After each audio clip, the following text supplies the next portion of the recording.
Bismillahirrahmanirrahim. Assalamualaikum warahmatullahi wabarakatuh. Saudara-saudara sekalian,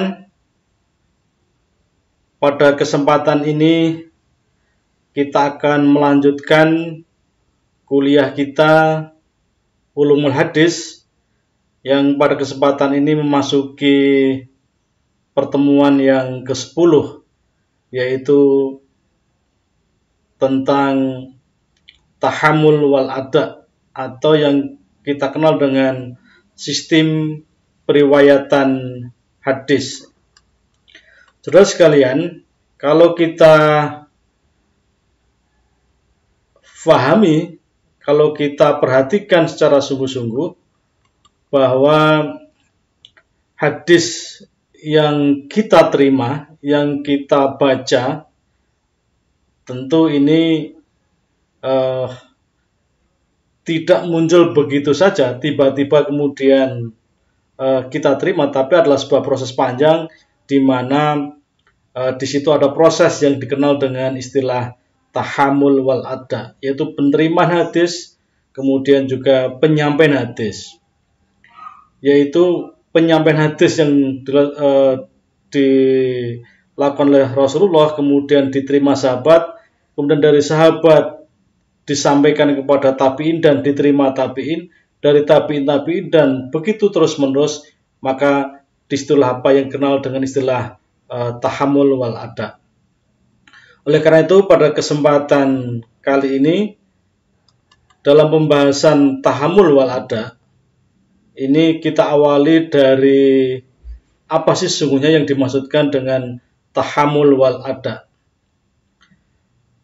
Dari sisi pengertian, bahwa yang dimaksudkan dengan at-tahammul wal ada adalah sebuah transformasi kitab hadis, yaitu jalan menerima hadis atau at-turuq at-tahammul, dan cara-cara menerima hadis dan mengambil dari gurunya.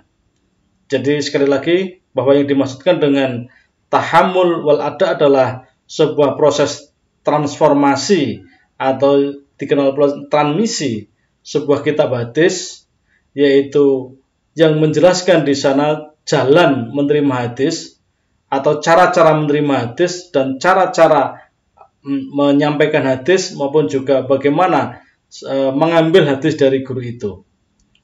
Maka nanti ketika kita bicara tahammul ada, tentu di situ ada bentuk-bentuk sigot atau lafaz-lafaz yang digunakan para ahli hadis dalam periwayatan hadis dan menyampaikannya kepada muridnya, atau mereka mengambil dari gurunya atau sebaliknya. Maka ketika kita membaca hadis, ada istilah-istilah sami'tu, hadatsana, hadatsani dan sebagainya. Itu yang kemudian nanti akan kita lihat sebagai sebuah tahammul wal ada atau at-turuq at-tahammul, jalan menerima, jalan menyampaikan sebuah hadis. Saudara sekalian, jadi ada sigotul ada atau lafaz-lafaz yang digunakan oleh ahli hadis dalam periwayatan hadis dan menyampaikan kepada muridnya. Ini nanti akan kita lihat ada beberapa cara dalam sebuah proses namanya tahammul wal ada. Namun sebelum itu, kita bicara sigotul al-ada, kita perlu sampaikan dulu tentang kelayakan tahammul wal ada. Jadi kelayakan tahammul itu, atau nanti bisa dikatakan sebagai sebuah syarat atau mungkin hal yang penting. Kalau tahammul itu, tahammul berarti mereka yang menerima hadis itu adalah seorang yang mumayyiz atau berumur. Ini ada beberapa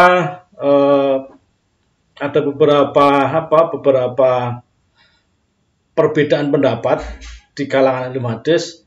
Ada yang menyampaikan bahwa tahammul itu kelayakannya adalah orang yang minimal umurnya 5 tahun. Karena orang umur 5 tahun ketika mendengar sebuah ucapan-ucapan itu, dia sudah faham, tapi juga ada yang belum faham dan sebagainya.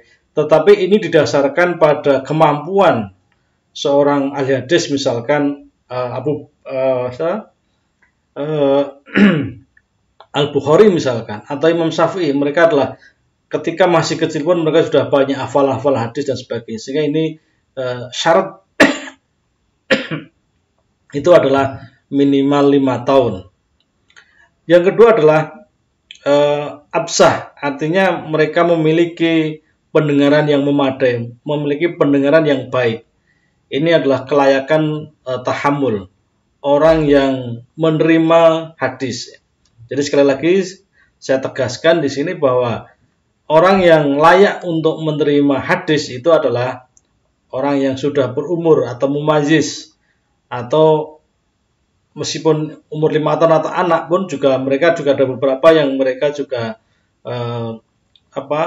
setelah menerima hadis mungkin dari bapaknya, mungkin dari keluarganya dan sebagainya. Yang kedua adalah memiliki pendengaran yang baik. Selanjutnya, kelayakan al-ada itu orang yang menyampaikan hadis itu adalah yang pertama tentu ini orang Islam. Yang kedua balik. Yang ketiga ini adalah memiliki sifat yang adil, dan yang keempat ini dzabit, karena ini juga bagian dari syarat-syarat sebuah kaidah-kaidah hadis, bahwa hadis itu dikatakan sahih nanti adalah salah satunya adalah mereka sangat dzabit, memiliki sifat adil dan sebagainya. Ini adalah terkait dengan kelayakan at-tahammul.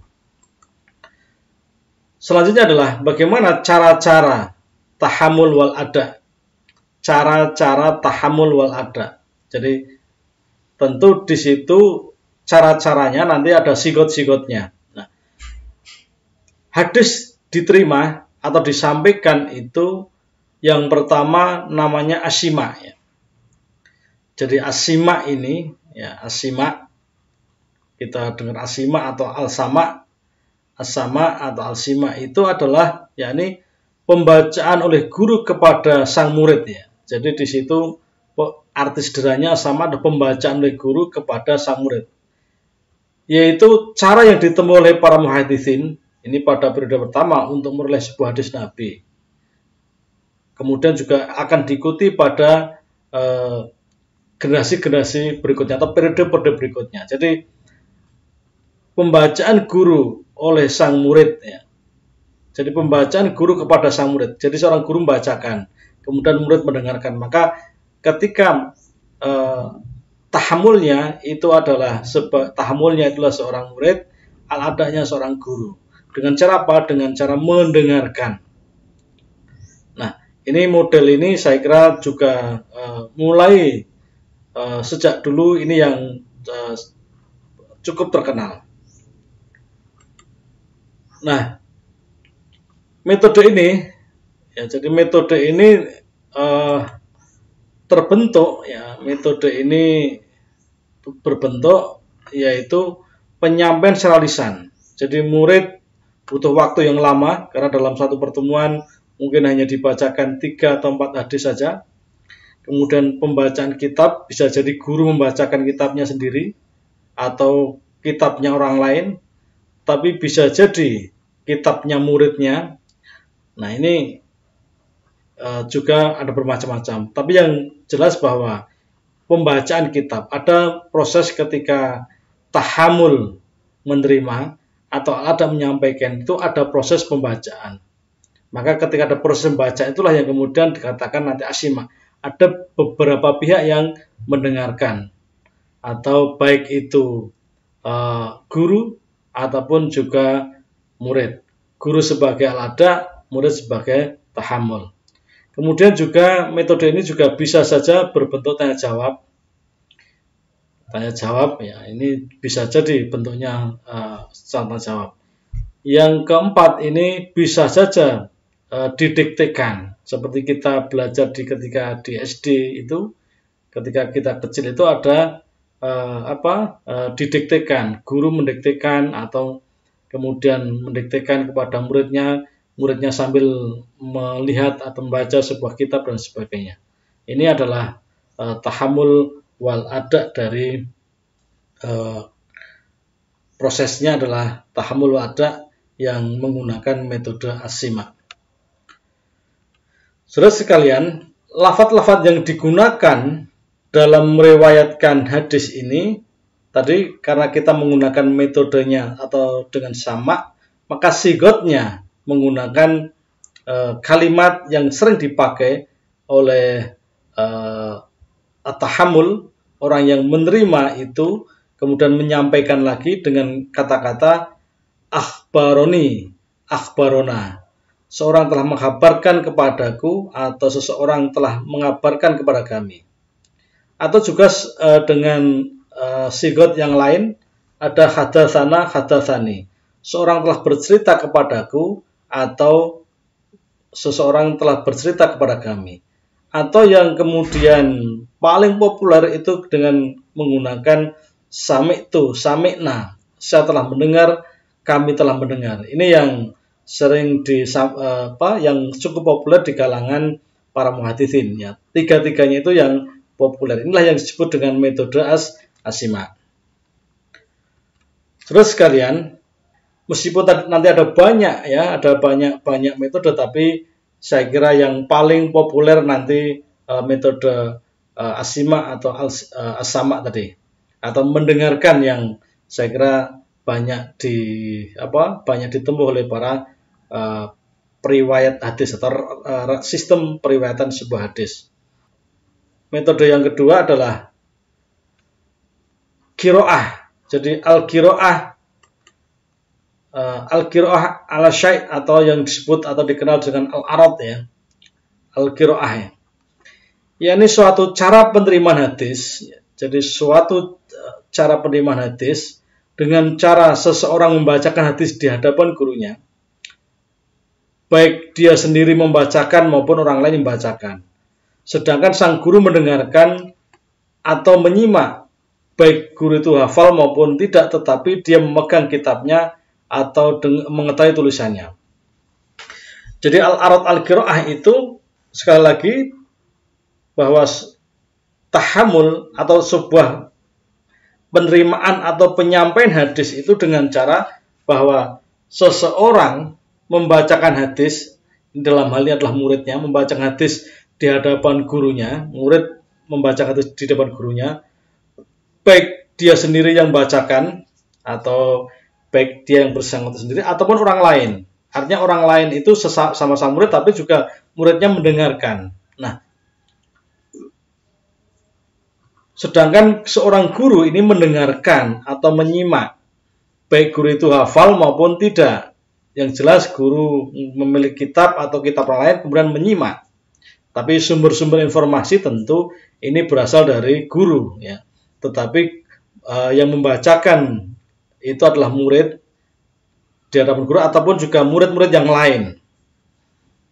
Ini yang disebut dengan al-arad al-qiraah, yaitu membacakan hadis di hadapan guru, kemudian murid-murid yang lain menyimak. Dan murid-murid yang lain sebagai penerima itulah yang kemudian nanti akan kita lihat dengan lafaz-lafaz yang tentu berbeda dari yang as-sima tadi. Nah, lafaz-lafaz yang dipakai, jadi lafaz-lafaz yang dipakai ini adalah kalimat-kalimat dengan qira'ata alaih, ya. Aku telah membacakan, ya. Aku telah membacakan di hadapannya. Atau qira'ah alal fulan, dibacakan seseorang di hadapannya, sedang aku mendengarkan. Jadi dengan kata-kata qira'ah ala fulanin wa ana asma'u. Ini adalah contoh terkait dengan penggunaan atau proses atau metode penerimaan dan penyampaian hadis dengan metode al-arad al-qiraah. Saudara-saudara sekalian, kita lanjutkan yang ketiga adalah ijazah, ya. Jadi ijazah, ya. Dengan metode ijazah. Apa yang dimaksudkan ijazah itu adalah seorang guru mengizinkan muridnya meriwayatkan hadis atau meriwayatkan hadis atau riwayat, baik dengan ucapan ataupun tulisan. Jadi sekali lagi saya tegaskan bahwa metode ijazah inilah seorang guru mengizinkan. Jadi seorang guru mengizinkan ketika ditanya atau mungkin ada permintaan dari murid, yaitu meriwayatkan hadis atau menyampaikan hadis kepada orang lain, baik itu ucapan ataupun juga tulisan, ya. Baik ucapan maupun tulisan. Ini yang menjadi titik tekan dalam penggunaan metode ijazah. Nah, lafaz-lafaz yang dipakai, ya, lafaz-lafaz yang dipakai dalam penyampaian setelah mereka menerima, maka mereka menyampaikan dengan kalimat ajaza fulanun, ya. Jadi artinya apa? Ajaza li fulanun, li fulan, itu artinya beliau telah memberikan ijazah kepada si fulan, ya, ijazah, ya, atau mengizinkan, ya. Ini saya kira kalau orang pesantren itu istilah ijazah li fulanun ini saya kira li fulan ini saya kira sudah tidak asing lagi. Seorang kiai juga sering memberikan ijazah, izin untuk mengajarkan ilmu-ilmu yang telah disampaikan oleh kiai kepada seorang santri. Atau dengan lafaz yang lain dengan hadatsana ijazatan, ya. Atau juga dengan kata lain akhbarona ijazatan. Atau juga dengan istilah anba'ana ijazatan. Artinya apa? Beliau telah memberitahukan kepada kami secara ijazah, ya. Jadi telah memberikan, mengkabarkan secara ijazah. Ini sebagai sebuah metode tahammul wal ada. Kemudian yang keempat adalah munawalah, metode munawalah, ya. Yaitu seorang guru memberikan hadis atau beberapa hadis kepada murid atau kepada jamaah atau murid yang lain, atau sebuah kitab. Jadi di sini seorang guru memberikan hadis atau beberapa hadis atau sebuah kitab hadis kepada muridnya untuk diriwayatkan. Ini ada kesengajaan, ya. Ada kesengajaan seorang guru, bahkan mereka menyampaikan, ini loh sebuah hadis, tolong disampaikan kepada yang lain. Monggo ini disampaikan kepada murid-muridmu, karena ini gurunya sudah sepuh, maka munawalah. Jadi sekali lagi seorang guru memberikan hadis atau beberapa hadis atau sebuah kitab hadis kepada muridnya memang sengaja untuk diriwayatkan kepada yang lain. Oleh karena itu munawalah di sini ada dua macam. Munawalah disertai ijazah, artinya pemberian atau memberikan itu dengan sepengetahuan guru. Ada juga yang tidak diiringi ijazah, atau seorang memang karena sudah menjadi tradisi seorang guru, biasa mereka memberikan hadis kepada muridnya, kemudian murid ini berinisiatif kemudian menyampaikan kepada orang lain, atau kalau dia punya murid menyampaikan kepada muridnya. Maka inilah yang disebut dengan munawalah yang tidak diiringi ijazah. Ada yang kreatif, mereka menerima hadis itu, kemudian mereka disampaikan kepada orang lain, mereka tanpa harus izin kepada gurunya. Tapi yang lazim itu adalah disertai dengan ijazah. Saudara sekalian, munawalah ini saya kira selalu sering munawalah ini selalu menjadi tradisi yang sangat yang saat ini pun juga sangat populer di kalangan pesantren, ijazah, karena tradisi literasi sekarang pun juga harus mengutip itu juga bagian dari munawalah. Hadis sebagai referensi kemudian disampaikan, dijelaskan pada sumbernya. Ini adalah saya kira sebagai bagian dari munawalah, ya. Kemudian selanjutnya adalah kitabah, ya. Jadi kitabah yang kelima adalah kitabah. Jadi kitabah ini atau yang kemudian difahami sebagai seorang guru, ya, seorang syekh atau seorang guru menulis sendiri atau dia menyuruh orang lain untuk menuliskan sebuah hadis yang kemudian mereka itu hadir maupun tidak hadir. Ya, jadi di sini adalah ada seorang guru itu menulis hadisnya atau mungkin menyuruh orang lain kemudian untuk diriwayatkan. Jadi di sini kitabah, menulis. Nah, kitabah ini ada dua juga, ada yang kemudian disertai ijazah.